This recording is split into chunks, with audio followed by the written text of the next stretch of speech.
BPL update.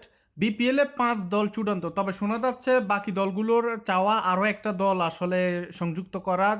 মোট total ৬টা দল হলে খেলাটা ম্যাচও আরও বাড়বে, স্পন্সরদেরও একটা গুরুত্ব থাকবে। সো বিসিবি হয়তো বা আরও একটা দলকে অ্যাড করবে যত সম্ভব শোনা যাচ্ছে। কাকে করবে সেটা এখনও বলেনি, তবে ৫ দলের নাম এখন চূড়ান্ত। ঢাকা ক্যাপিটালস তো ঢাকা ক্যাপিটালস আর রংপুর রাইডার্স, তাদের তো নাম আছেই।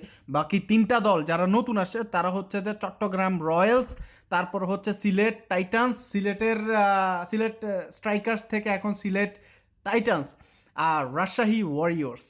বাট রাজশাহী ওয়ারিয়র্স একবার কুমিল্লা ছিল, কুমিল্লা ওয়ারিয়র্স। সো নাম চেঞ্জ করছে। এটা টোটাল 5টা, তবে খুবই বাজে লাগতেছে আসলে 5টা দল নিয়ে আসলে বিপিএল করা। তবে হ্যাঁ, 6টা হলে সেটাও জগা খিচুড়ির মতোই। তারপরেও কেমন লেগেছে নাম নতুন?